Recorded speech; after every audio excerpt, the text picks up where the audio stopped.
Hi everyone, అందరూ ఎలా ఉన్నారు? చూడండి, మా పాప వాళ్ళకి ఇప్పుడు పానీపూరి తినాలనిపించిందంట. చూడు, మా అన్న ఇప్పుడు దొడుకొని వచ్చిండు. చూడు, లీవులు వచ్చినాయి. వాళ్ళని పట్టేదానికి కావట్లా లీవులు ఇచ్చేసరికి. ఇదిగో మా చిన్న కోతి, మా పెద్ద కోతి పానీపూరి కావాలంట. లీవులు ఇచ్చిండ్రు, బయట వెళ్దాము, ఆడికి వెళ్దాము, ఈడికి వెళ్దాము అంటా ఉంటారు. మా వదిన ప్రాణం తీసేస్తా ఉన్నారు రోజు. మా వదిన చూడండి, పానీపూరి నేను మా అన్న తినేస్తున్నానని పానీపూరి కాడ అతకపోయింది మా వదిన. మా అన్నకి మొన్నటి నుంచి పొన్ను నొప్పి బాగా వాపు వచ్చేసింది. 2 రోజులు జ్వరం వచ్చి లేయిలా. ఈరోజు కొంచెం బాగుండేసరికి చూడు ఎంత బాగుంది. మా బాప వాళ్ళతోటి, మా బాప వాళ్ళు ఊరికి పోతారు, ఇంకొక 2 నెలల వరకు రారు. లీవులు ఇచ్చిన 1 నెల ముందు పోయి ఉండేవాళ్ళు, ఈసారి మాత్రం పోలేదు. లీవులు అయిపోయిన తర్వాత 1 నెల తర్వాత వస్తారు. జగన్మోహన్ వాళ్ళు రేపు వదిలి నన్ను వదిలిపెట్టేసి వెళ్తా ఉంది ఊరికి.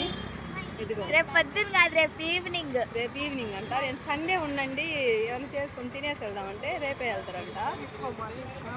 వీళ్ళు పోతే బోసుగా అయిపోతుంది, అదో దిగులుగా రోజు కొట్లాడే వాళ్ళు. పానీపూరినా? ఓకే అండి, మీ ఫ్యామిలీతో కూడా వీలైనంత వరకు హ్యాపీగా స్పెండ్ చేయండి, ఓకేనా? బాయ్ అండి. పానీపూరి అయితే తినేసాను. నేనైతే పానీపూరి అంటే ఇష్టం, మా వదిన మసాలా పూరి, మా పాప వచ్చి పెరుగు పానీపూరి, మా అన్నది బేల్పూరి.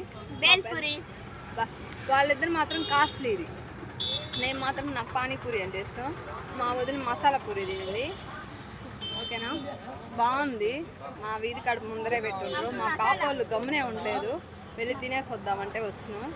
కాసేపు చల్లగా ఉంది. నైట్ 10:30 అయింది. మేము పొద్దున్న లేసి డ్యూటీకి పోవాలా. వీళ్ళు మాత్రం పొద్దున్న 10 దాకా నిద్ర లేరు. ఇద్దరు పిల్లకాయలు పైకి లేపాలి వీళ్ళిద్దరిని. పొద్దున తిందురంట రండి. బాబాలు చూడండి, తిందురు రండి అంటున్నారు. మా అన్నతోటి వీడియో తీసి చాలా రోజులు అయింది, టైం కుదరట్లేదు. మా అన్నకి ఈ మధ్య కొంచెం జ్వరం తగులుతా, వర్క్ ఎక్కువగా ఉంది. ఈరోజు ఎందుకో తమాషగా ఉంటుంది. ఓకేనండి, బాయ్.